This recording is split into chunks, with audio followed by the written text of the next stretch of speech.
we'll continue the course through the summer, and our aim is to try to finish our discussion of this big yellow book. Okay, so in today's lecture, we'll start with a discussion of modular invariance. This discussion will end with the discussion of Berlin-Lay's formula, the relationship between fusion rules and modular matrices. That won't be today. This will be over the next 3 lectures, according to my plan. Then the plan continues. We move on to a detailed discussion of the Ising model. That's chapter 12 of this book. And then most of the second part of this course will be devoted to a study of Wesso-Minowitten theories. Okay, we will talk about Lie algebras, current algebras, Wesso-Minowitten theories in a lot of detail. Along the way, in some order, I'll also try to, as soon as I understand it, I will try to discuss these papers of Seiberg and Moore on classification of rational conformal field theories. Okay, that roughly is the plan. So classifying rational conformal field theories, maybe after the study of Wesso-Minowitten models. Yeah, okay, so that's roughly the plan.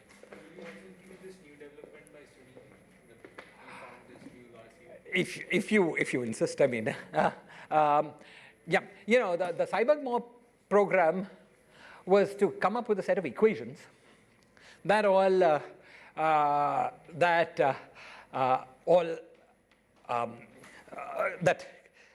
relating various conformal blocks. Okay, equations that conformal blocks have to obey. They made no claim about the solution of those equations. Now, Sunil's new work suggests that the old suspicion that all rational conformal field theories are Wesso-Minowitten theories or their cosets is not true. Okay, but of course, Sunil's new work does not suggest a new classification. So we could go through it. Maybe Sunil will come next semester and tell us about it. Okay, but we could go through it, but it's not the central line of the course. You know, so the equation, as far as I know, nobody challenges the equations of Seiberg and Moore. You know, these pentagon and hexagon equations. They're very, it's an interesting structure which I only partially understand at the moment. Hopefully by the time I teach it, I will understand. Okay, okay, excellent. So let us now, let us start today's lecture. So start with the discussion of modular invariance. If you remember at the beginning of the last course, the first few lectures of the last course, we discussed modular invariance in the context of free scalar field theories and fermionic theories. You remember we had these NSR boundary conditions, you know, all of that. The point of the lecture today and the subsequent 2 lectures is to discuss modular invariance, the constraints that modular invariance imposes on minimal models. Okay, but just because it's been a long break, I will start by reviewing various things that we'll need for this lecture. Okay, so first, what is modular invariance? Okay, so modular invariance.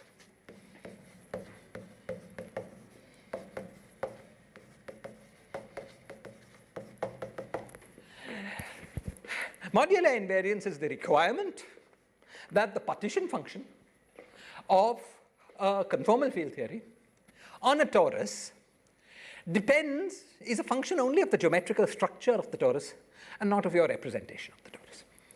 So let's make that more clear. It's that plus one more thing, that it's also scale invariant. We'll come to that. Okay, so consider the complex plane and consider 2 vectors in the complex plane. Okay, the first vector we usually choose by convention to be along the real axis and to be of length 2 pi. The second vector is chosen to be any complex number, we call it 2 pi tau, in the complex plane. Okay, modding out the complex plane by these 2 vectors, by integer translations by these 2 vectors, yields a torus. Right? Clearly a fundamental domain for this torus is this business, because every other point on the complex plane can be obtained by starting with one of these points and moving an integer number of points. Clear? Okay. The point of modular invariance here, so we might be tempted to label, okay, let's remind ourselves a little more physically what the partition function on such a torus computes before we turn to modular invariance. Physically, this length here is 2 pi times the imaginary part of tau, the length upwards. And the horizontal translation is 2 pi times the real part of tau. Now, remember that for a moment, set the real part of tau to 0. Imagine that tau is just imaginary. Remember that if you take a quantum field theory and you study it in Euclidean space on a circle, then the length of the circle can be identified with the inverse temperature. And what you're doing is computing a finite temperature partition function at inverse temperature length of circle. Okay, so this 2 pi times im tau we can think of as the inverse temperature, beta, for the theory on a circle of length 2 pi. That's clear. That's clear if this tau was real. Sorry, purely imaginary. But what if it has a real part? Well, if it has a real part, apart from translating in time over Euclidean time beta, we also shift, okay, by 2 pi I, by a distance 2 pi times real part of tau in the spatial direction. But the generator of spatial shifts is momentum. Okay? More precisely, the operator that generates a shift by 2 pi times real part of tau is e to the power 2 pi I p times real part of tau. Right? E to the power I times p times shift. Okay? So what the Euclidean partition function of the partition function on such a torus is computing is trace e to the power minus beta, but beta was 2 pi imaginary part of tau, so minus 2 pi imaginary part of tau times the Hamiltonian plus 2 pi I times the real part of tau times the momentum. That is clear? Okay. Now, in our study of conformal field theory, you got used to the fact that the Hamiltonian was equal to L0 plus L0 bar. And the momentum was equal to L0 minus L0 bar. So we just plug those guys in. Okay? So we plug these guys in, and we rewrite this as trace e to the power minus 2. Okay. So now it's going to be 2 pi I L0 tau times e to the power minus 2 pi I L0 bar tau bar. Let's see if this is correct. Let's look at the parts proportional to tau. Okay, so first we write im tau as tau minus tau bar by I, or by 2i. Okay, and we write, maybe this is pi I, we'll get that right. And we write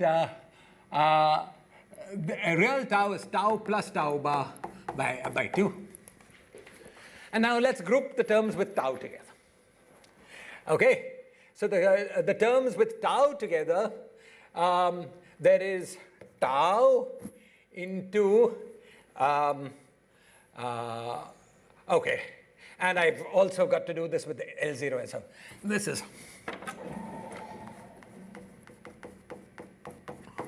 and this is L0 minus L0 bar by 2. Okay, so let's group the terms with tau together. Sorry, it's a pain, but let's do it. Okay, so the terms with tau look like 2 pi I by 2 into tau into L0 plus L0 bar. That was the guy from the first guy. And then plus 2 pi I by 2 into tau into L0 minus L0 bar. Right, from the second guy. Okay, so Now clearly the L0 bar terms cancel because they're equal and opposite. The L0 terms add, and so we get the e to the power 2 pi I L0 tau. And similarly, you'll get the other guy on the other side. Yeah. So when you're talking in Euclidean sense, Yes. this inverse temperature can be associated to any period on this torus, right? Yes. Not just along one direction of. Excellent. Excellent. So what is the distinction? No distinction. In fact, the fact that you can change space and time, or choose any cycle to be time and other cycle to be space, is basically the origin of the constraints of modular invariance. That no matter how you choose to cut the answer, you get the same answer. So in this particular case, your beta inverse can be 2 pi also. It could be 2 pi, but then we're working on a spatial cycle. So in fact, what you would do is to take that tau and rotate it so that it becomes space. Okay? And then your beta inverse will be whatever that other vector is now. The 2 pi has now become is 2 pi, but with some slant. Okay? So the beta inverse will be the part of that is vertical. And then there'll be some p shift for the horizontal piece. But remember that will now be for a theory on a circle whose size is mod beta. No, sorry, mod tau. Not 2 pi times mod tau. Not 2 pi times 1. The question you're asking basically will give rise to, for instance, Cardy's formula relating to high temperature to low temperature behavior. We'll talk about that in today's class. So unless there's immediately, we will have more to say about your question. Okay, excellent. Excellent. So this is clear. So the torus partition function was this trace. Yes. This distinction will only occur if we take this trace thing into the picture, right? Yes. Because then you'll have to define this Hilbert space Exactly. over a particular spatial space. Exactly. Then you'll have a distinction of this inverse temperature and. Exactly. Exactly. In fact, since your question has come up, let's immediately talk about this. Let's focus for a moment.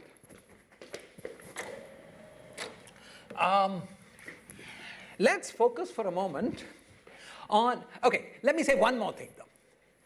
I've said this L0 here, but in our previous discussions, we reserved the term L0 for the generator of scale transformations of the plane.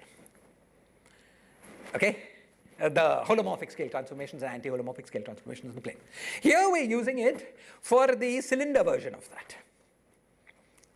Right? We'll be using it for L0 plus L0 bar was Hamiltonian, and L0 minus L0 bar was momentum on the cylinder. But you remember because of the conformal anomaly, these two were not quite equal, but differed by this factor of c by 24 for each of these. So if we reserve the term L0 for the plane, L0 was the guy such that under the identity operator has charge 0 under L0. Okay, we reserve the term for that. Then this thing here, we should correct to L0 minus c by 24.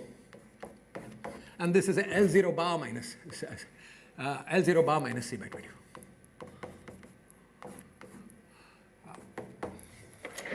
Okay, now let's come back immediately to that question since it's come up. The question was that, well, what we've got is a Euclidean partition function, which just is in terms of a path integral as an object. Then what we did was to take it and slice it to give a Hamiltonian interpretation of it. But there was ambiguity in how we sliced it. We could have done different slicings and got different Hamiltonian interpretations. Okay? The object is an object in Euclidean space. It doesn't depend on how you've sliced it. So the different interpretations must give the same answer. Let's immediately draw a consequence from this. Okay. So it's simplest to focus on tori that are rectangular. You can get, it's not necessary, but the argument is simple as this one. Okay, so let's say t was equal to, let's say im tau is equal to t. So this guy has length 2 pi t. Okay, this guy has length 2 pi. Now Rajat was proposing two different ways. Of course, there's an infinite number of different ways, because you can slice diagonally. But two simple different ways of slicing this path integral. This slicing, okay, gave us the interpretation we've talked about here. But what about this slicing? Okay, what about that slicing? Okay, that way of slicing, now let's turn this thing on its head so that it looks like this. So it's 2 pi t, and we're slicing it like this. And this is of length 2 pi. Okay?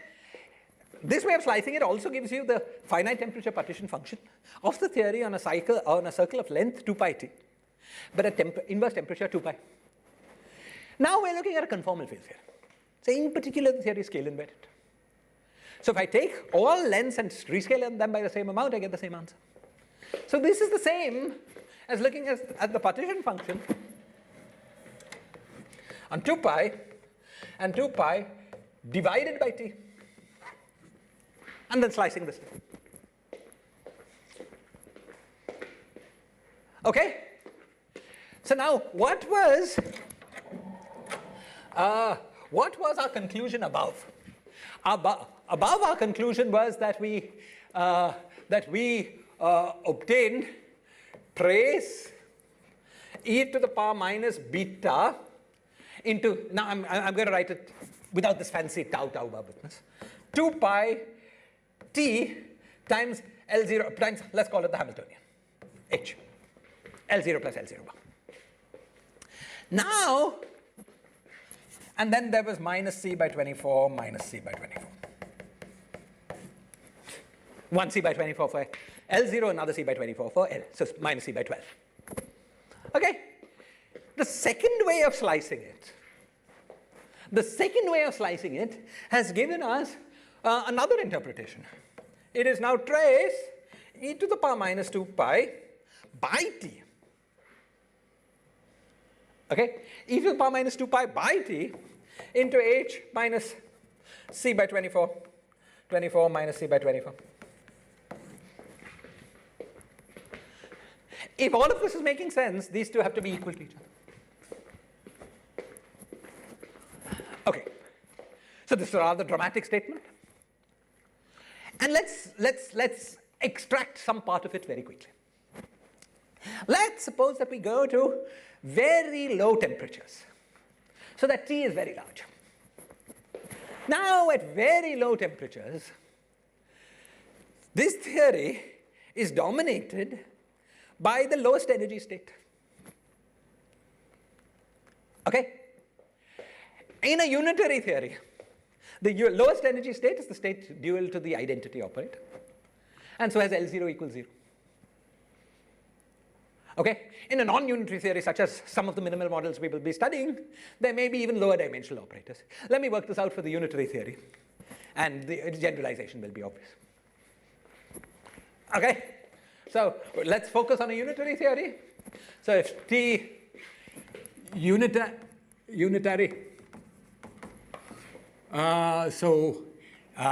H min is equal to 0. H is just L0 plus L0 bar. H is scale transformations rather than Hamiltonian. Hamiltonian has this addition shift. So H minimum is equal to 0. Okay? So at very large temperatures, we have this, let's call this Z of t.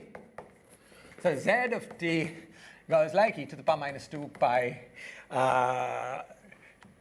plus 2 pi t c by 12.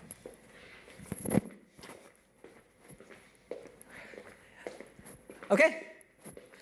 Now, I'm assuming some things here. I'm assuming that my theory has a gap. There's this vacuum state, and then a gap. And many reasonable theories have this. If this is not true, if there's a continuum of states down to the there will be some power law corrections to this. If the theory has a gap, this will be only corrected by exponentially, because the next correction will be e to the power minus 2 pi t times first excited state energy. Okay? But such details, actually, I'm not, if you want to make what I'm saying more precise, such details will matter. Right now, we don't care. Okay. So And sorry, I forgot the t, 2 pi c times t. Okay, that's very good. This is some triviality, right? This is just saying that when we're very low temperatures, our partition function is dominated by the vacuum. Hardly a statement that requires much insight. Okay? However, now let's look at this. Z of 1 by t, when t is very large, is equal to e to the power 2 pi c t by 12. What? No, but because z of 1 by t is same as z of t. So z of 1 by t is z of t, which is equal to this. Okay, but now let's call 1 by t alpha. So we have z of alpha, z at temperature alpha, inverse temperature alpha, is equal to e to the power 2 pi c by 12 alpha. Okay? And now this was correct when t was very large. Therefore, this is correct when alpha is very small. But alpha being very small is a partition function at extremely high temperatures. Because alpha is beta. Okay? So beta being very small. Let me call this beta so it's less confusing. Z of beta, and this was true when t large. This was true when beta is small. Is this clear? Is this clear? And therefore we conclude that at very large temperatures, log z is equal to 2 pi c by 12 beta, which is equal to 2 pi c by 12 t. So that the partition function of any conformal field theory on a circle of size 1, circle of size 2 pi, at temperatures that are very large, is automatically given by e to the power 2 pi c t by 12. Now, what does this mean? First, let's see if this makes sense. Suppose I had a conformal field theory, actually any quantum field theory. But let's say conformal field theory. Suppose I have a conformal field theory on a circle of size L, and I am at very large temperatures. Then you expect thermodynamics to be, as long as T is much larger than 1 by L, you expect thermodynamics to become extensive. The fact that you've got this circle shouldn't matter because all correlators at finite temperature are set by 1 over T. So correlators only extend over a size of order t, 1 over t. If 1 over t is very small compared to the size, basically it's a little lump of this and a little lump of this and a little lump of this, and the circle size only matters as an overall size. Right? This is one of the basic assumptions of thermodynamics, that free energies, for instance, energies are extensive in terms of, so you expect that log z, which is a partition function, suppose this was size L, log z would be will be proportional to L. But now log z has no dimension. And a conformal field theory has no number to give you a dimension. So the only way this can make sense is if it's also proportional to t times a number, which is a dimensionless number. So just from dimensional analysis, we would have expected log z at very high temperatures to be proportional to t because of extensivity. What Cardy, this Cardy manipulation, this manipulation was in some paper of Cardy. It was like 2 paragraphs in some bigger scheme of things. As often happens, nobody cares about that bigger scheme of things. This part is famous. It's the Cardy formula. Okay. Yeah. Okay. Cardy, what he's taught us from this very simple analysis is that in a conformal field theory in 2 dimensions, we can compute that number. And the number is 2 pi c by 12. So c is a measure of number of degrees of freedom at high energy. How? Remember that C was 1 for a free boson. So C is the high energy free, C, another way of computing C, is to compute the partition function of the theory at high energies, divide by the partition function of a single free boson at high energy. Okay, that's another measure of C. Okay? So the fact that Rajat emphasized is not just true, but it's extremely useful.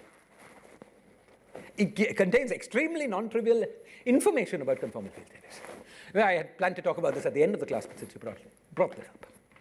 Okay, questions or comments about this point? So this LT is fixed, your partition function is like even for small temperatures, if your length is of that order, then it's still the same. I didn't understand the question. Length, what do you mean by that order? This is like... This is true provided T is much, provided LT is very large. LT is very large. Very large. Because you have to have 1 over T small compared to the size of the length. 1 over T is not small, then correlations extend all over the circle. And then it's no longer true that the circle, the only role of the circle is to provide an infrared cutoff. Okay, so for instance, we look at very low temperatures.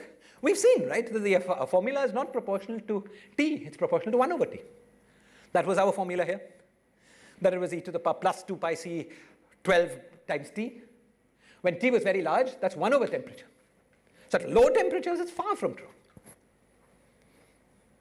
Is this clear? This is only true at very high temperatures in this sense. At low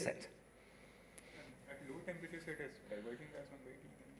At low temperatures, the density of states, you mean? What is diverging? The free energy? Free energy is diverging, but this is simply the fact that the vacuum energy is negative.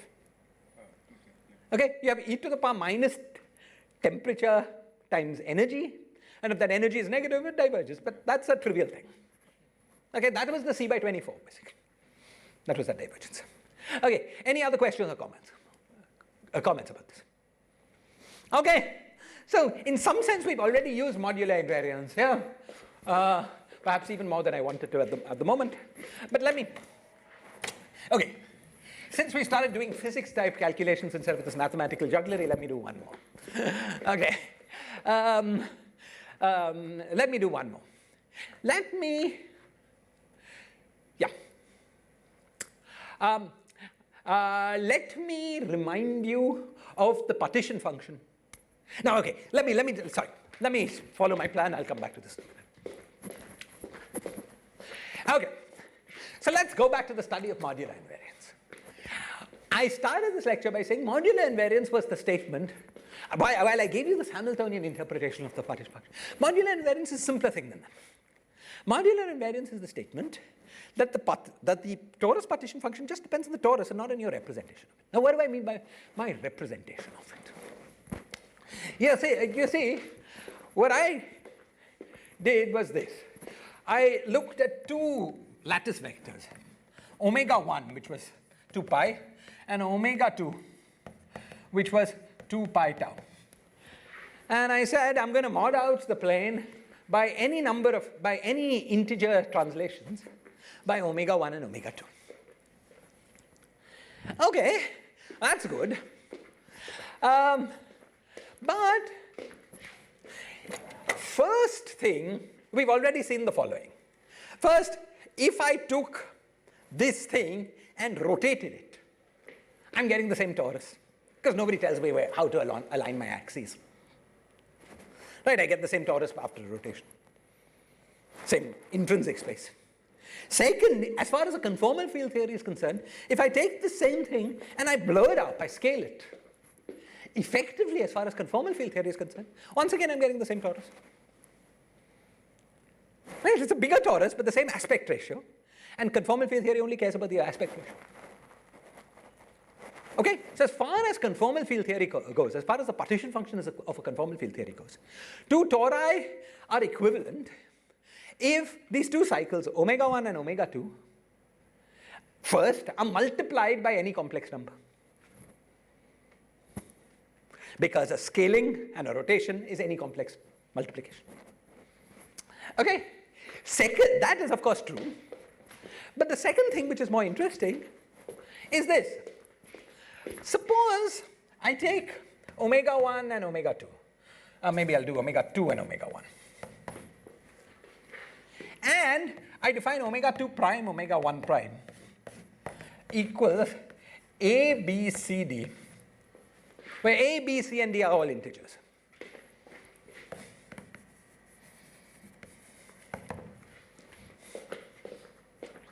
I define a new set of cycles. Okay? Omega 2 prime and omega 1 prime as linear combinations of the old cycles. Okay? So let's write this out to be clear.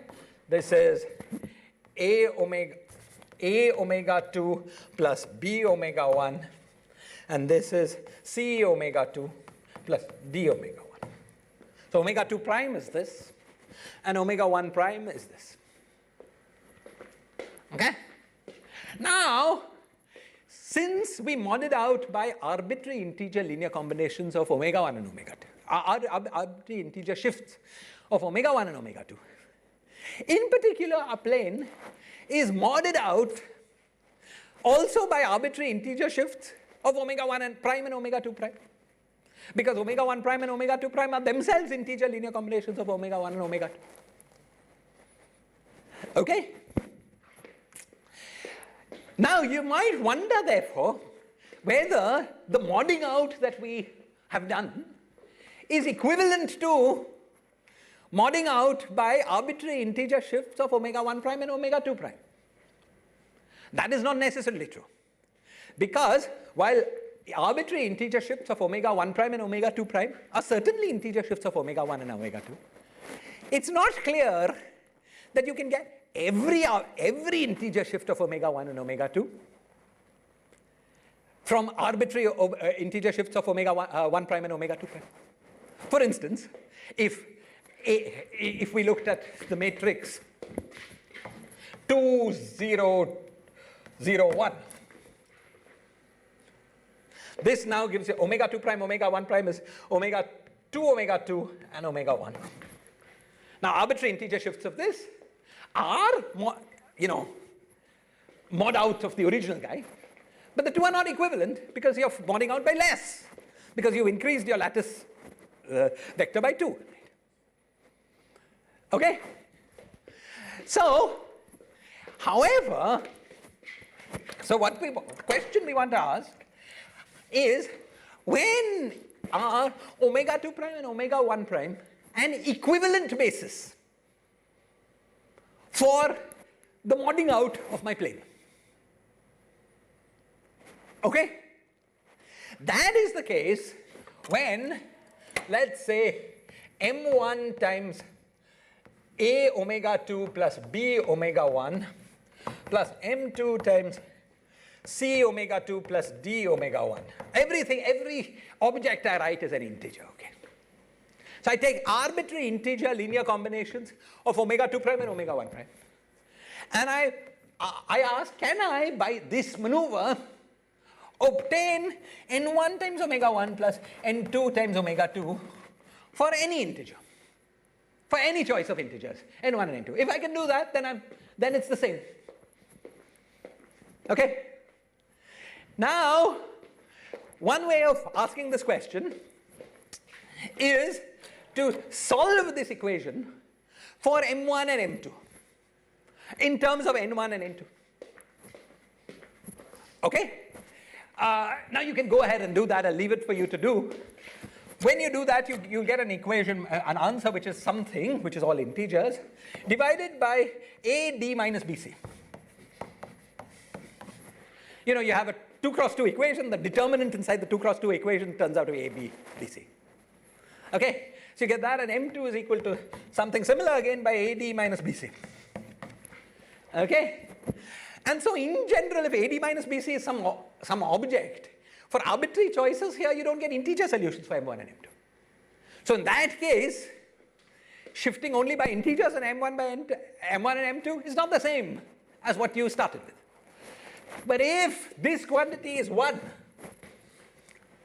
then for any integer, n1 and n2, you get an integer m1 and m2. Okay? So in this situation, this redefinition of cycles has not changed your torus. Okay? So redefinitions of cycles of the form omega 2 prime, omega 1 prime is equal to a, b, c, d, omega 2, omega 1 gives you a new representation of your torus, of the same torus, provided determinant of a, b, c, d is equal to 1. Is this clear?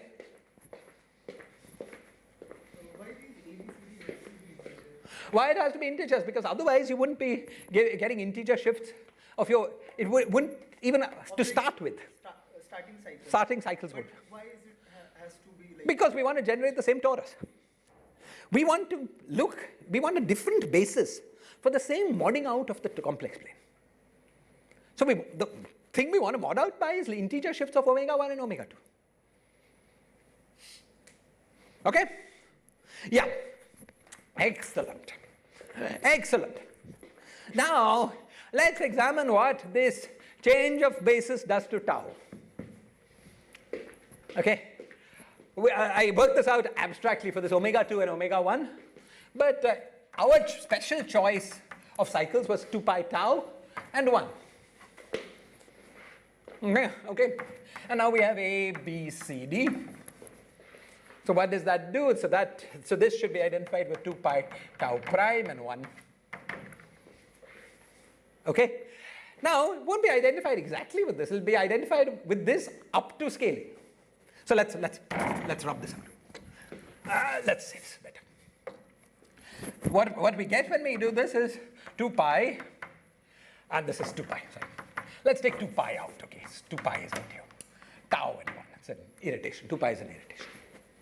Okay, so what we'll get is A tau plus B, and then here we get C tau plus D, 2 pi. So this change of cycles was the same as moving to the identification by A tau plus B and C tau plus D instead of tau and 1. But you remember we argued that taking any of these and multiplying both identifications with the same complex number generates the same torus.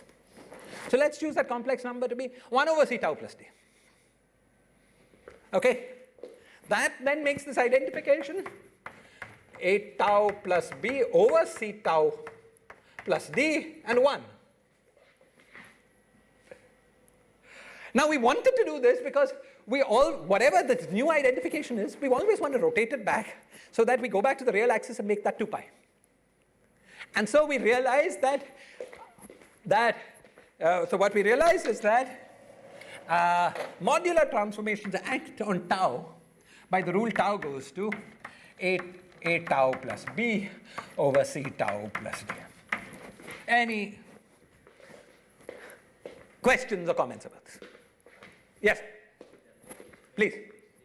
But like if you just knew of PFT Yes, and you didn't know about Euclidean path integrals, yes. is it obvious that you have such invariance? Like let's suppose tau going to tau plus 1 might be obvious from translation or something. Yeah.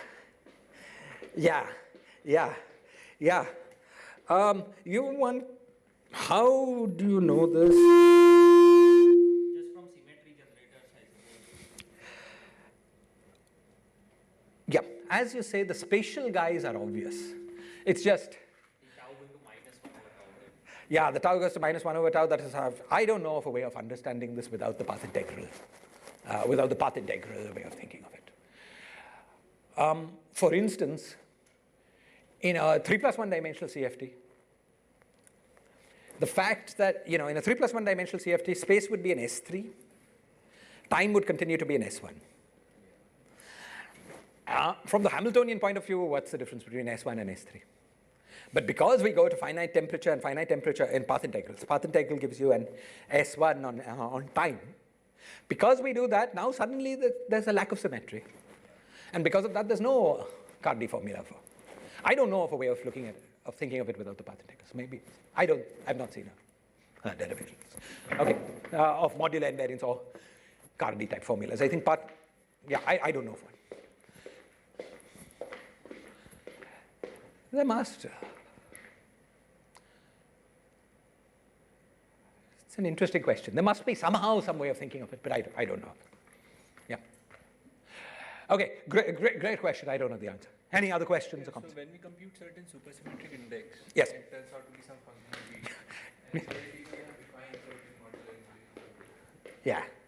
Oh, how does that happen? You're asking why that happens? Making a comment. You're making a comment. Firstly, it's a very funny kind of modular invariance. Yes, you get a very huge e to the polynomial. Very roughly speaking, that modular invariance does this.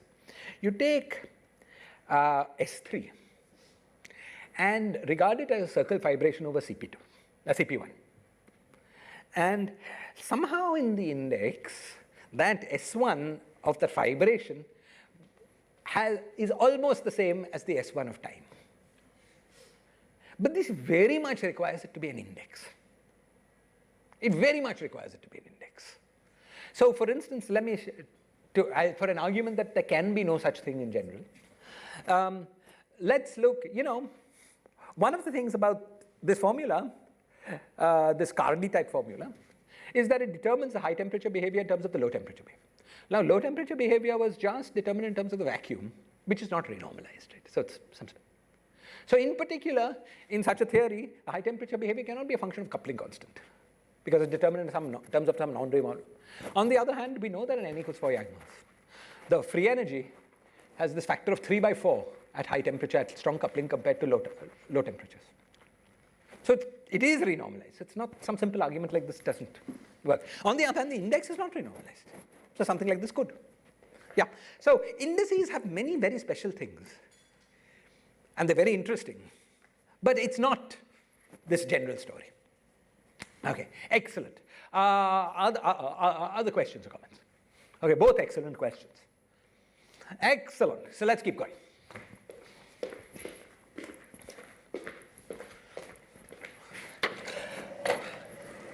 Okay. So now what is the statement of modular invariance? The statement of modular invariance is that in a conformal field theory, z of tau should be equal to z of a tau plus b over c tau plus d.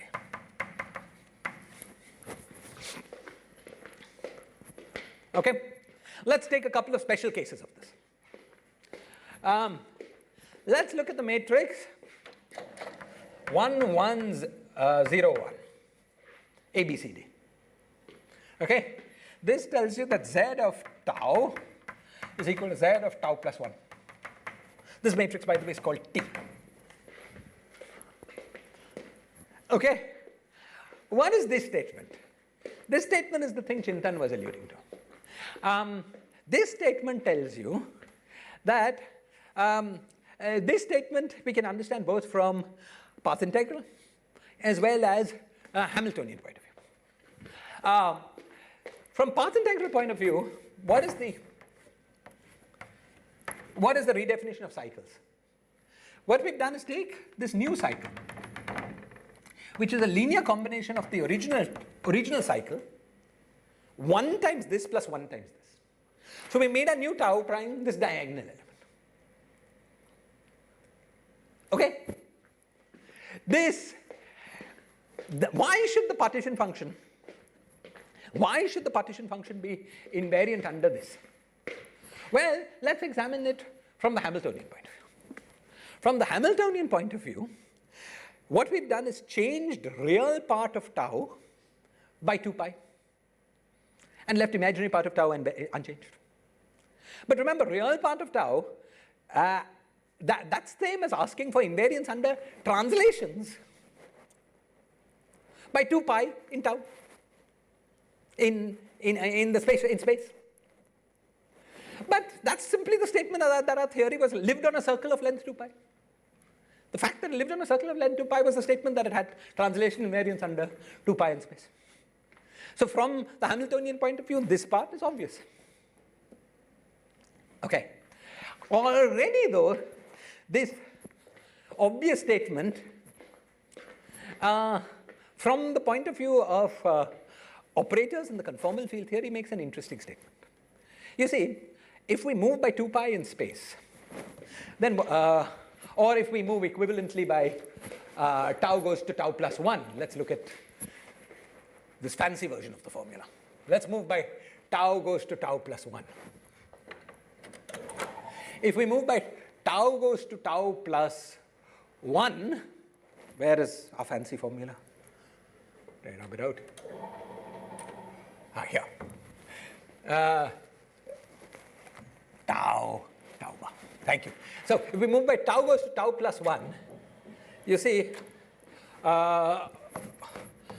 what is the shift in that original expression? We get a shift in the exponent by L0 minus C by 24. Okay. Now tau bar also shifts to tau plus 1. And so minus L0 bar minus C by 24. Minus because there was a minus sign in that formula. Okay. Now, if we assume that we're dealing with a diffeomorphism invariant conformal field theory, so that C left and C right are the same, the C by 24s cancel, and we get L0 minus L0 bar. Okay? So, what this tells us is that the only way we're going to be invariant under tau goes to tau plus 1 is if the spectrum of L0 minus L0 bar, all operators that occur in the theory, have L0 minus L0 bar being an integer. Because then 2 pi I times this thing will give you 1. And this should be true operator by operator. Okay? So that, of course, is just the fact that if you're, all we're saying here is that if you have a circle of length 2 pi, then momentum is 2 pi by n. It's a trivial statement. I'm making it sound fancy. But it does sound fancy when you think of operators. Because operators suddenly are not on a cylinder anymore. You know, they've got some scaling dimension. The fact that this happens is sort of nice. Okay. So this was the first element of modular transformations that we wanted to focus on. There's a second element we wanted to focus on. That second element is S, which is equal to 1 minus 1, 0, 0. Okay. What this does, if you put it in, so 1 by 1, this takes you to z of tau is equal to z of minus 1 by tau. Okay. So this thing takes, okay? And this is the transformation that we studied when we looked at Carby's formula. Because you see, if we looked at tau being I times t, then 1 by tau is minus 1 by tau takes t to 1 by t. Because the minus sign gets absorbed into I going to 1 by t. Okay? So this transformation is the one that interchanges high temperatures and low temperatures. It interchanges space and time. At the level of the Euclidean partition function, it's bringing this guy to space, this guy to time, and then doing the rescaling that makes the spatial cycle 2 pi. Okay, this is the one that Chintan was asking about, a Hamiltonian interpretation for that I don't know. Yes? Can we say that in both these transformations, like for a general feature, the area remains same, area of this? No, it does not, because these transformations involve a rescaling. Okay, so if the tau goes to 1 by tau, does not keep the area. No, but if this tau is like e to the power I theta, let's say, then your 1 by tau is e to the power I theta. Yeah. Okay, fine, Then it's got 1 by modulus. tau is like e to the power minus I theta. But tau needn't be a modulus 1 thing, right? For instance, the thing we used for the Cardy formula was tau is I times t. I times t. In that case, it does not leave the area fixed, right? Because the area in the first case is 2 pi times 2 pi tau, 2 pi t. The second case is 2 pi times 1 by t. Okay? So this is the point. The point is that we are willing to rescale. Okay, excellent. Okay, so one last quick comment. This group of 2 cross 2 matrices with integer elements with determinant 1 is sometimes called SL2Z. Okay, S because it has determinant 1, SL because there's no just arbitrary elements apart from the fact that there's Z, which tells you that they're integers. Okay, so SL2Z. Now, the group of modular transformations isn't quite SL2Z. The group of modular transformations is SL2Z divided by Z2. And the reason for that is that if we choose the minus identity element, okay, this minus identity element is a matrix which has determinant 1, seems to obey all our properties, but if you look at what it does to tau, it takes tau to tau, because both A and D are minus 1. These two are 0, so it takes to minus tau divided by minus 1, which is tau to tau. So it doesn't change tau. So of course it's an invariance, but it's a trivial invariance. It just doesn't change tau. So the non-trivial invariances, the non-trivial part of the modular transformation group is SL2Z divided by Z2. It's sometimes called PSL2Z. Okay, and the last general mathematical statement about this modular group that I wanted to make was that these two elements are generators of the modular group. What does that mean? It means that you can write any SL2Z element as some sequence of S's and T's. Okay, not too hard to convince yourself that this is true. Of course, well, couldn't have been true if S and T commuted with each other. Because if S and T commuted with each other, then S's and T's would be, how many S's and how many T's you put would be parameterized by two integers, number of S's and number of T's. But we know that the modular transformation group is parameterized by 3 integers, because 4 integers plus modulo 1 condition. But the fact that they don't commute make that possible. In much the same way as, I suppose, some number of non-commuting rotations would be able to generate all rotations. Would 2 be able to? I'm not even sure, but let's forget that. Yeah. I thought this Z2 was coming because if you change all these A, B, C, D to minus of... Sorry. Yes, 2 non-commuting rotations would, because just a minute. X and Y rotations infinitesimally generate Z under commutator, and then those generate everything. So much in the same way that 2 infinitesimal rotations generate all rotations, even though the rotation group is 3-dimensional. Yeah, sorry. Please go on. Yeah, so I was saying this Z mod Z2 is coming because if you change all these A, B, C, D to minus of A, B, yeah, then it will be seen. That's the generator for this. Exactly what you're saying. Yeah, because you take one SL2Z element and act with that on this. Take ABCD and act with -1, -1 on it. Say you do the SL2Z form a group, right? You do one SL2Z element followed by another, that gives you another SL2Z element. Okay, so suppose you act with ABCD, and then you act on that with -1, -1. What do you get? You get -A, -B, -C, -D. So this is the same as what you're saying. Okay, yeah. Okay, very good. Other questions or comments? Okay, excellent. Now, as I said, the main point of our discussion now is to understand the constraints on minimal models from modular invariance. But in order to do that, there is one thing that actually we worked out in the first 5-6 lectures of our course last semester. But since it was so long ago, I will remind you of it. Okay? And that thing is to use physics to derive a mathematical result for the growth of, you'll see. Okay. What I'm going to do is to do the computation of the torus partition function of a free boson. Okay? So we'll do the computation of a torus partition function of a free boson in non-compact space. We did this, if you remember, but we'll do it again. Okay. So Z free boson. B as a function of tau and tau bar. By the way, just one more thing, one more bit of notation. E to the power 2 pi I tau, people often call q. And e to the power 2 minus e to the power 2 pi I tau bar, people often call q bar. So since this is the complex conjugate of that.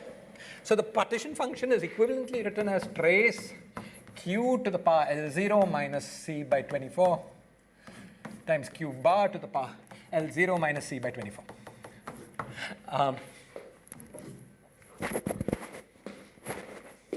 Okay. Okay. Excellent. Just as a bit of notation, because you'll encounter it when you read papers. Okay. Okay. Excellent. So let's look at the partition function as a function of tau and tau bar of a free boson. Okay. We've got a free boson. So our action is, let's say,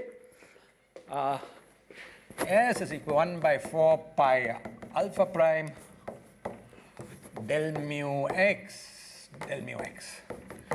I'm writing the bosonic field as X, which is unconventional if you think of it as a quantum field theory, but conventional if you think of it as a string theory. Since we're all string theorists, let's call it X. Okay? Excellent. Now, how do we work out the partition function of this free boson? The quick way is to use Hamiltonian methods. Okay? The quick way is to use Hamiltonian methods.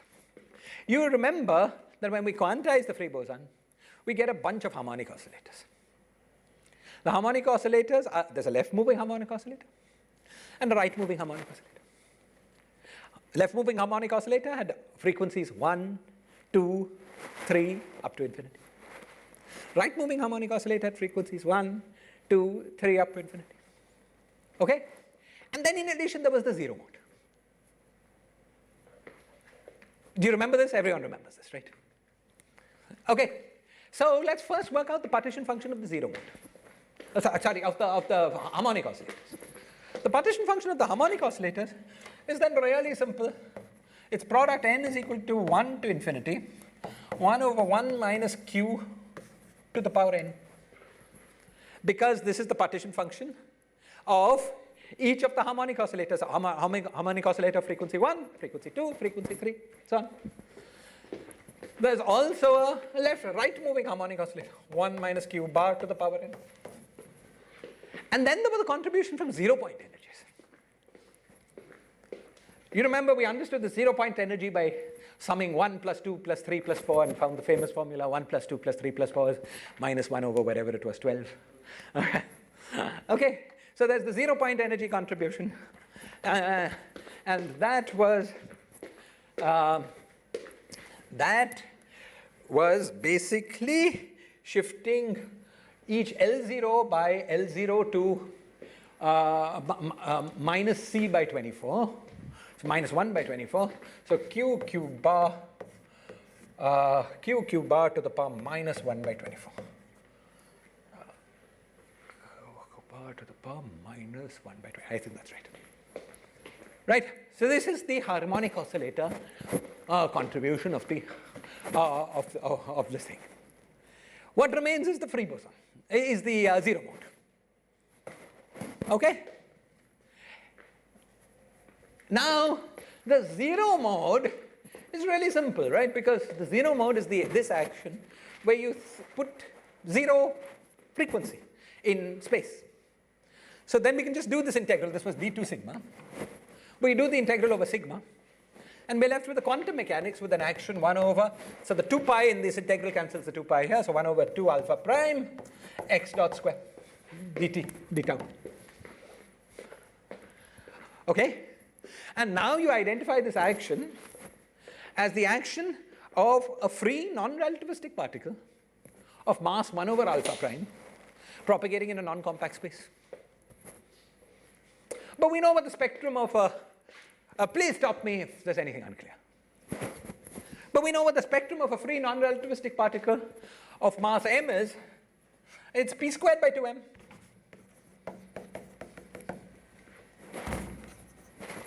And therefore it's alpha prime by p squared by 2.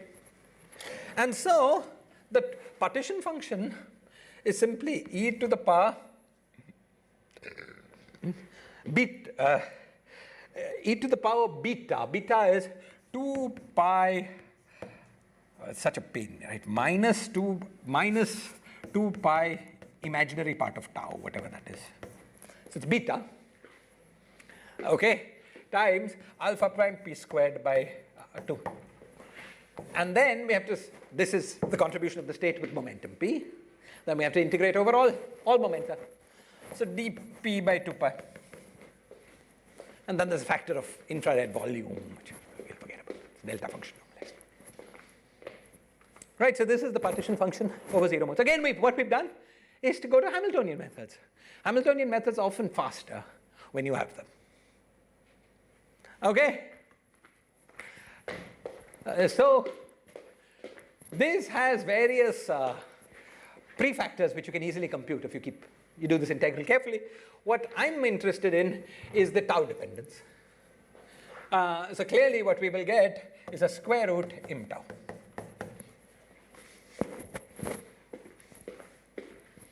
Right, by doing the Gaussian integral.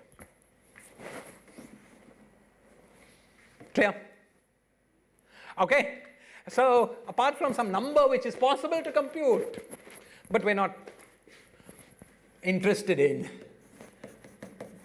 function of tau is given by this formula.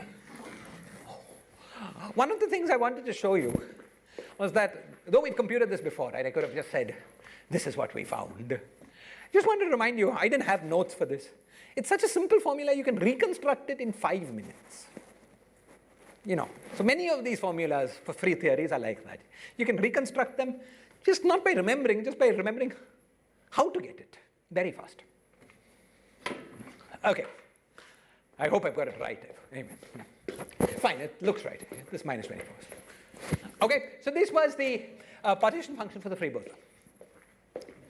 Now,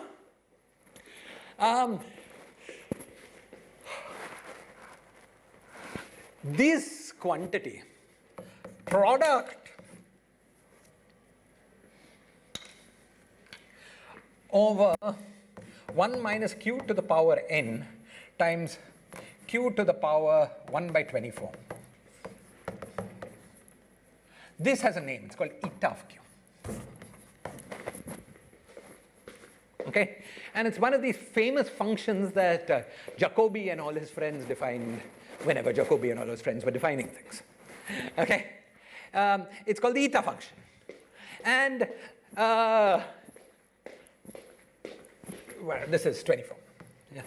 Okay, this. So then, in terms of this function, our partition function is 1 over im tau square root eta of tau, q.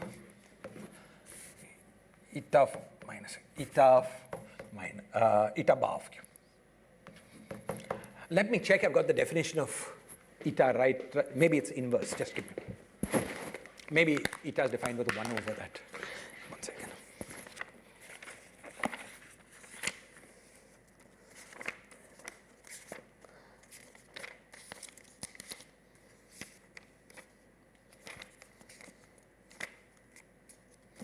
No, it's fine. It's fine.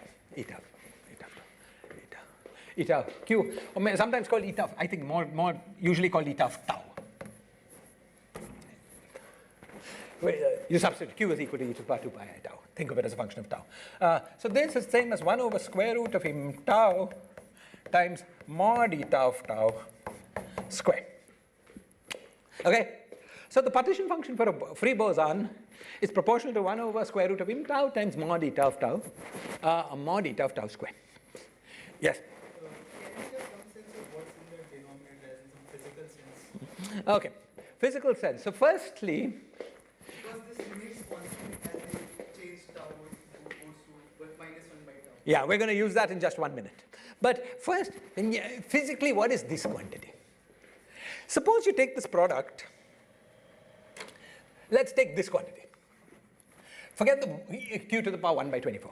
By the way, you might have wondered, how was it that Jacobi and friends managed to define this including the q to the power 1 by 24? We do it from string theory because, some quantum field theory, we put a counter term, we cancel vacuum energy. Might have, no, you might have thought Jacobi and friends must have known, quantum field. How did all they cared about was modular invariance. They were trying to define functions on tori that had good modular invariant properties. And from modular invariance, they needed this. Strict theory, conformal field theory is going to be automatically modular invariant, so it'll hit on the same thing. So the physical motivation wasn't necessary for this q to the power 1 by 24. They got it from mathematical considerations. What is the mathematical consideration? Modular invariance. So the modular invariance that was enough for them to fix the good definitions of good function. Maybe it wasn't Jacobi, maybe Dedekind. I don't know, some classical mathematician. Okay. But okay. So Rajat's question was.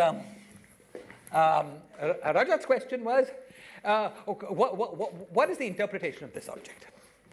Okay, let's remove the q to the power 1 by 24 for a moment. Now, suppose we take this object, whatever it is, and power series expanded in q. Let me look at the coefficient of q to the power k and ask, what is its interpretation? Claim the coefficient of q to the power k has a very simple interpretation. It's the number of ways of partitioning the integer k into other integers. Okay? In fact, if you allow repetitions of those integers, that what I just said is correct when you look at 1 over 1 over. Let me say this more correctly. Product of 1 over 1 minus q to the power n. Take that object. N is equal to 1 to infinity. Take that object, take the coefficient of q to the power k, some ck. I'm claiming that ck is the number of ways of partitioning k into smaller integers with repetition allowed. So for instance, 3 can be partitioned into 1 plus 1 plus 1, or 1 plus 2, or into 3.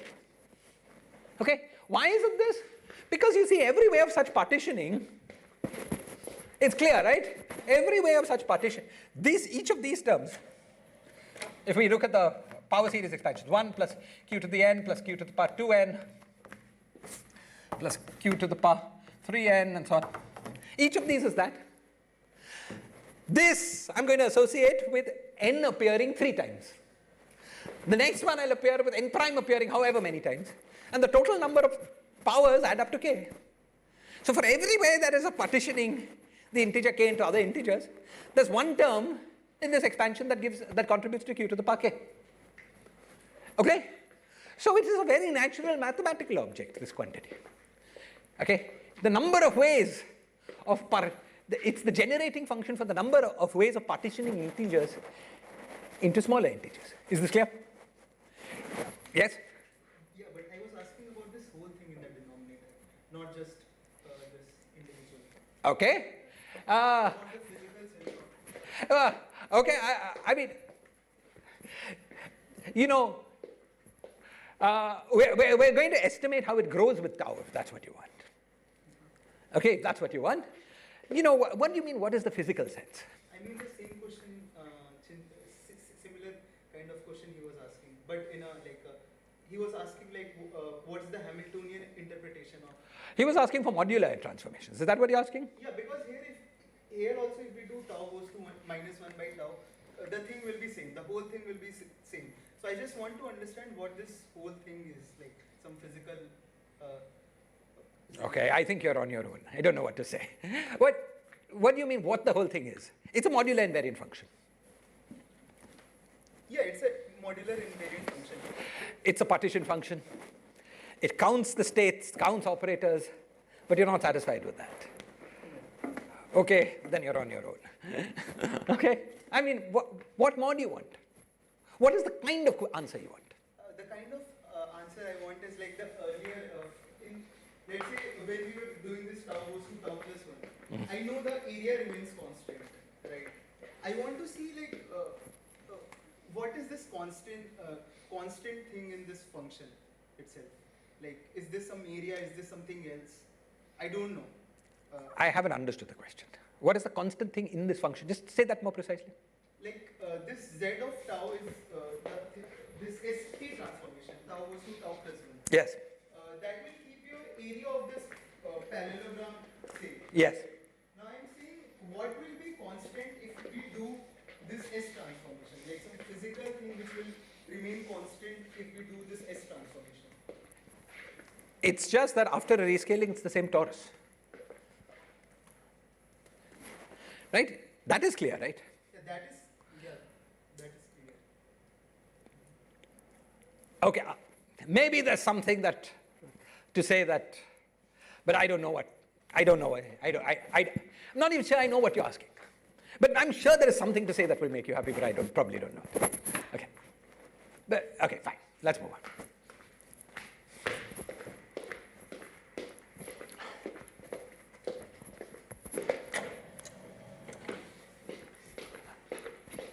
Okay, but along the lines of Rajat's question, let us now use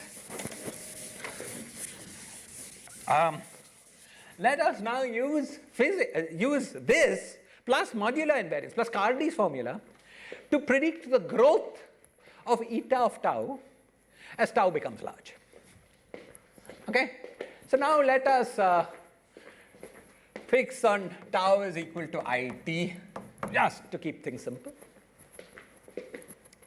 Okay, and when this becomes, so then imaginary part of tau is t.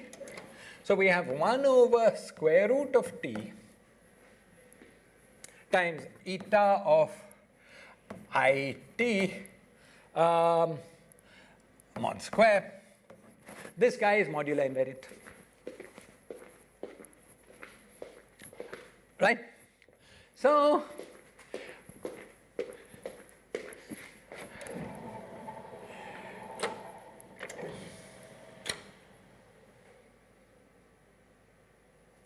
tau bar.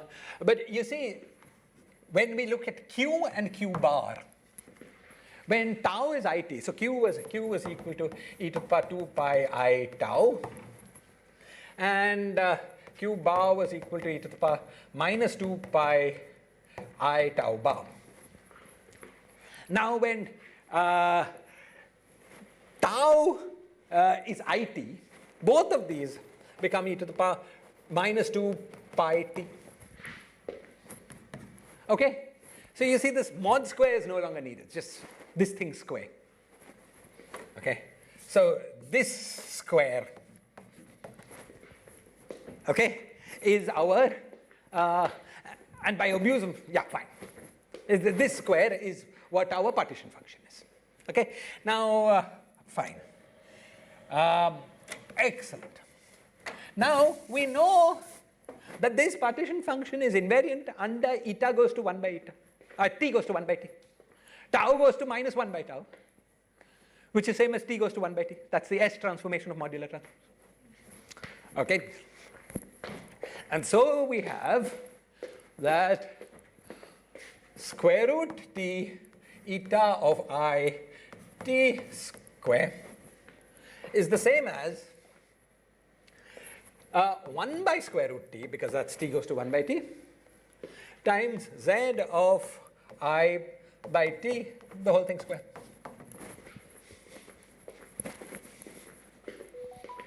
Because it's a partition function, this must be true of a conformal field theory, this must be true. Okay? Now, let's use this to pull out the high temperature or small t behavior of the partition function. Okay? So let's suppose that t is equal to small.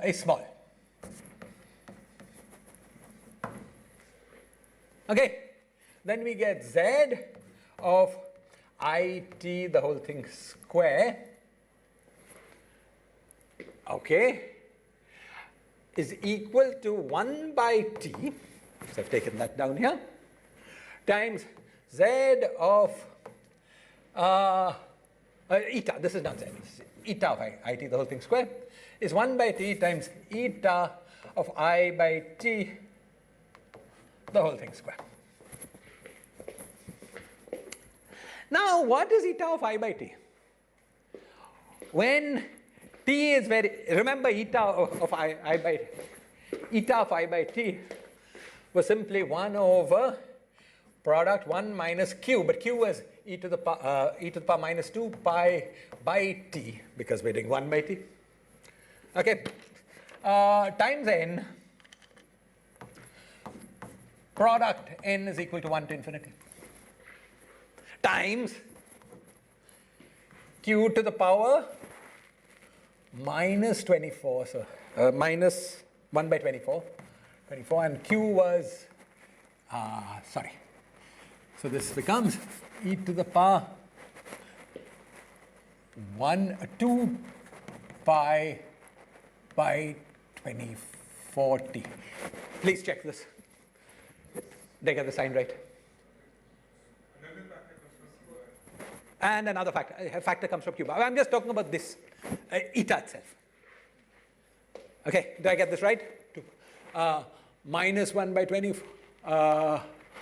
to the power, q to the power minus 1 by 24, and q was that object. Yeah, so that was good. So pi by 12t.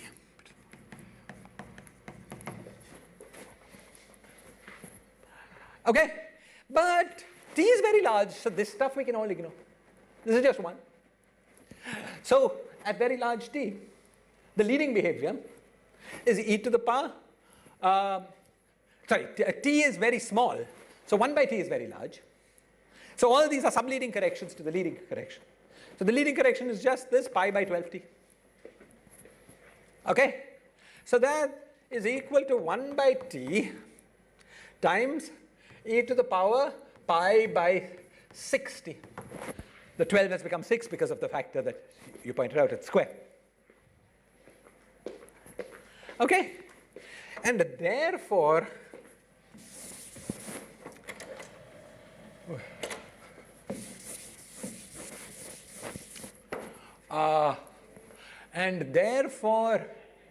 we conclude that eta of t at large temperatures scales like e to the power pi by 12t divided by square root of t. Let me check if I've got this right or I've missed a factor of 2.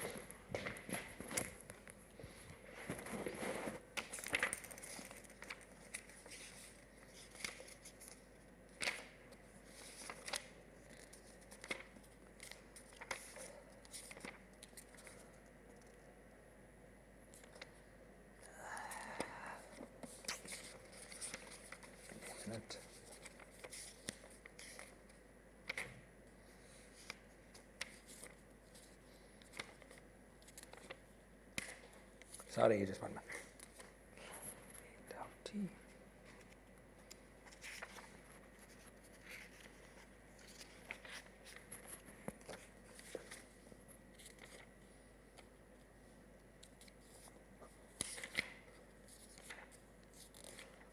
I think it's right, but just let me check once.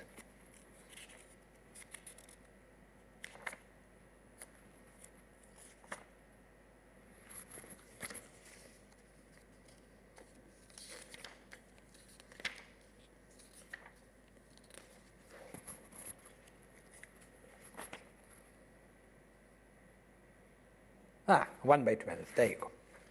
1 by 12, yeah, fine.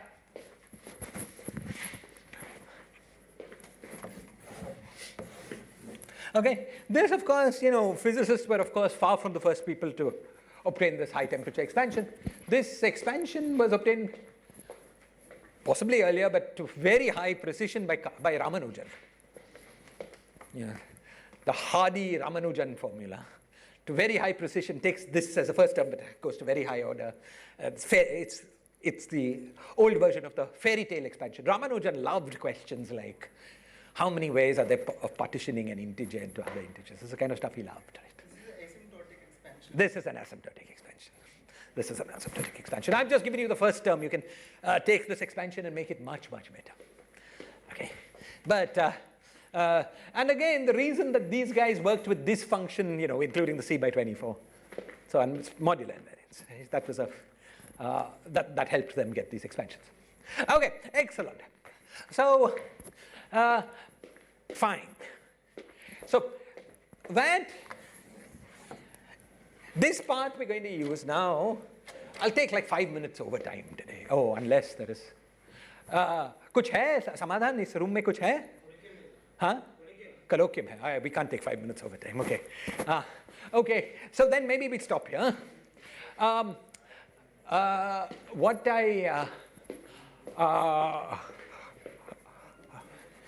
give me one. Let me take 3 minutes. Let me take 3 minutes. Okay. All this sounds like stuff half of the people in the audience here knew, right? This is all review. Sounds boring. Now we want to do things that I hope you didn't know. I want to move on to the study of minimal models. Okay? We won't go as far as I had hoped in this lecture, but I just want to give you a teaser of how we can use these things. So let me start with that and then we'll start this lecture.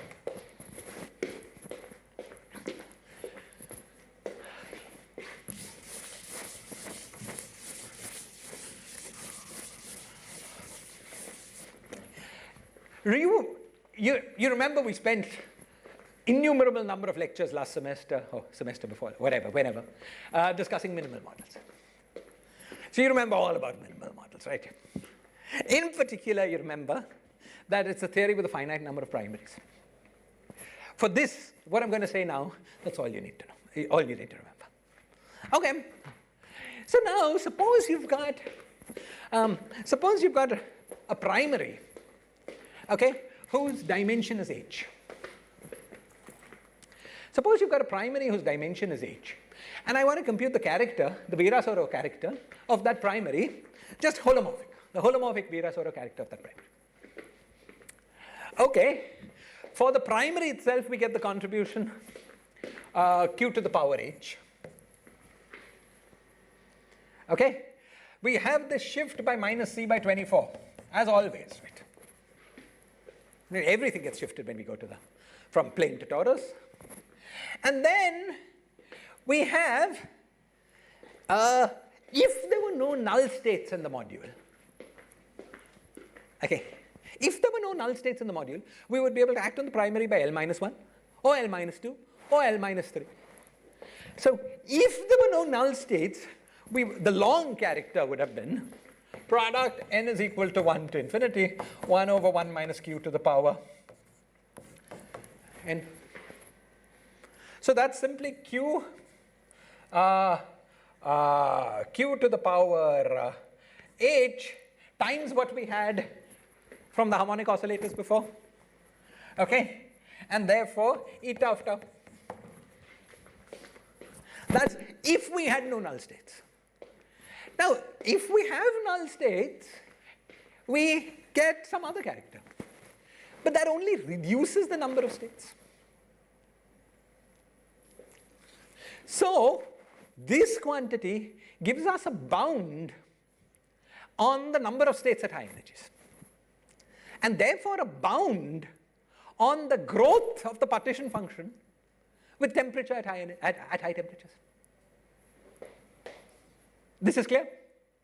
So, this quantity, okay, for each of these characters tells us it's not going to be correct, but it's an upper bound on how fast this character can grow with temperature. Now, we had a finite number of characters in a minimal model. Let the total number of such characters be called m. So,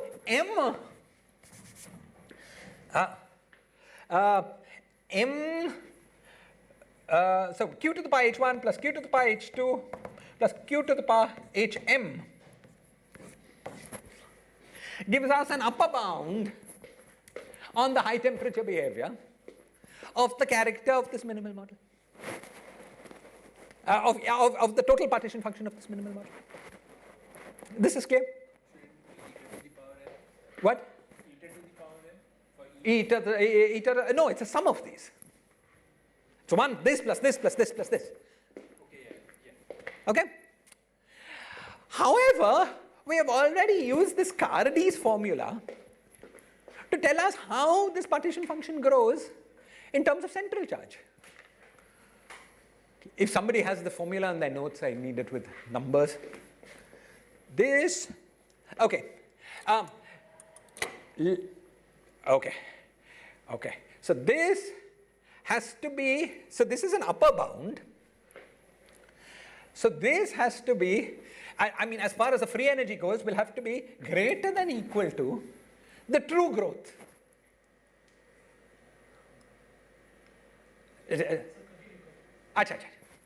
This has to be greater than equal to the true growth.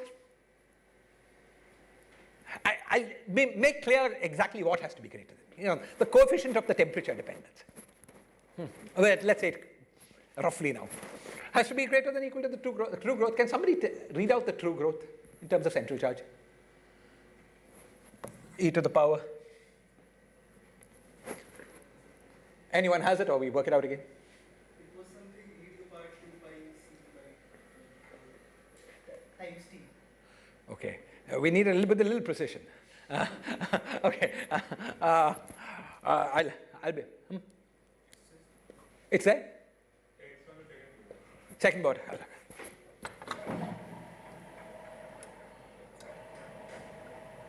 Lovely. E to the power 6c pi c by 12t. Pi c by 12, and there was a t here. I'll put little t here, so that tau is equal to 6. Where tau is equal to I by t, I times t. When we said tau is equal to I times t, and we take t to be small, this is the growth. Okay. Now let's set tau is equal to I times t. Okay. Let's set tau is equal to I times t. Okay. Now, of all of, so q was equal to, we had that there. Q was equal to e to the power minus 2 pi t. Right? So you see that the term here that dominates is the one with the smallest h. Okay? What we're going to get is a holomorphic part plus an anti-holomorphic part. So what we will get is e to the power minus 2 pi t into h plus h bar min. The minimum value of h plus h bar will be the dominant guy, because in the character we will have some h and some h bar. So I've written only the h, but there was really an h plus h bar in each of these, and the minimum value of total dimension dominates. Okay, so on the left hand side, our estimate, because we get very large t, is this times eta of t the whole thing square, it the whole thing square. Why square? Because we've got a holomorphic, anti-holomorphic part as well.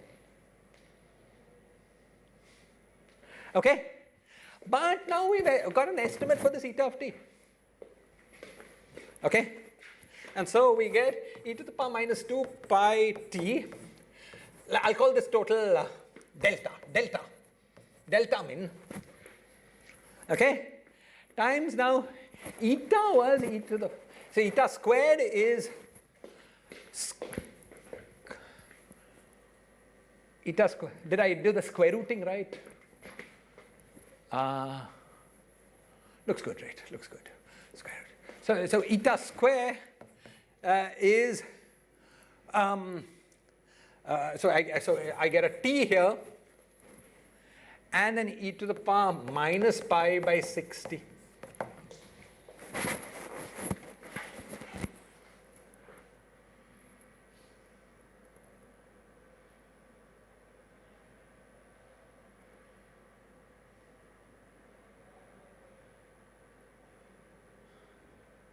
I'm so sorry. What am I doing?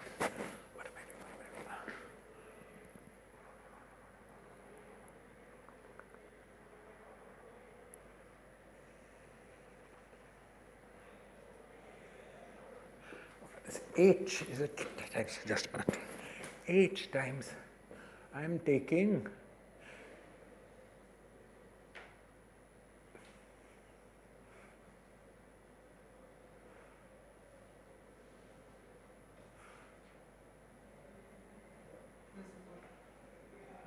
right? For small t, this will hold, right?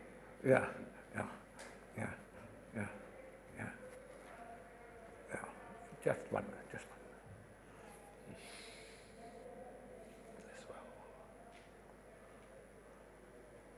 This will hold. This looks good. This looks good. This looks good. This looks good. This looks good. Okay. Okay. Yeah. Looks good. Looks good. Looks good. Looks good. Okay. And so what we have is something here. See, we've got an upper bound here, but we've got an estimate here. Now, if C was very large,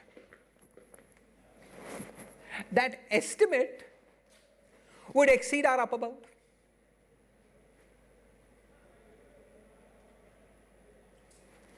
That's clear, because the right hand side becomes larger and larger as C becomes larger and larger. And remember, we're interested in small t, high temperature. So that coefficient there on the right hand side is pi C by T, and on the left hand side is something fixed. Okay? So if C was very large, that would exceed our upper bound. And from this, when we reconvene next class, I will show you many things. From this and similar reasoning, I will show you many things. First, I will show you that C has to be less than 1.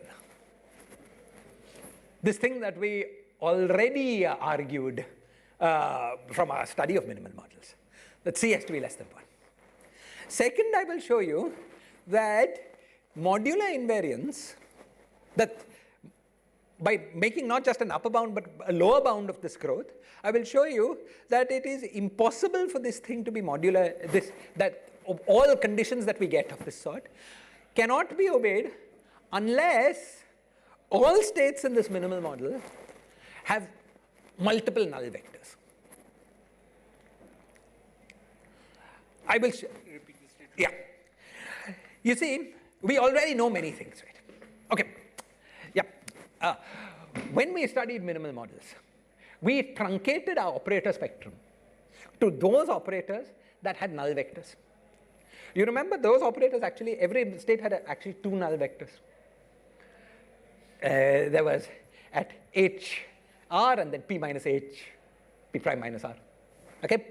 And you remember that the structure of the modules was very complicated, that each of the null vectors was itself a short representation. And each had its own null vectors, and there was you remember that in one class we worked out the character for these representations.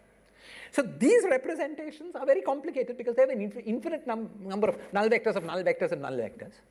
And the result of that complication is that the growth with high temperature of any individual minimal model character is slower than this growth of an eta function. However, if we're not working at these special values of h, if we're working at some generic value of h, then such representations have at most 1 null vector. I don't know if you remember, we had these diagrams where there was 1 null vector, another null vector, and the intersection was where these points were. So you can either have no null vectors or at most 1 null vector. And then when you have these no null vectors or at most null vector, 1 null vector, the null vector itself is a long module. And so your character is just a finite sum of eta functions, of eta type functions. You know, some q powers times eta functions.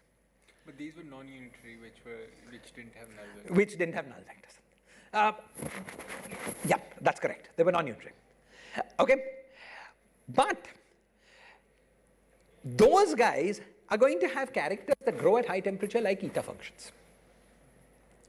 What I will do in the next class, first I'll do this more carefully. I will draw conclusions of this more carefully. And then I will show you a reverse inequality. Okay? I will give you a lower bound, assuming that we had even one null vector, non-multiple null vector representation in our module, I'll give you a lower bound of how this thing cannot grow slower than this much on the left-hand side. But we know on the right-hand side from Cardy's formula how it grows. Okay? And we will be able to violate that lower bound. So I will try to show you that that what we know from modular invariance cannot be satisfied with a finite number of primaries, unless all of those primaries are these special null vectors. It's sort of interesting because in this we do not use unitarity. You will see as we do it. Maybe I should just let this for next class. This is just meant to be an appetizer. Okay. So this statement about character of a long,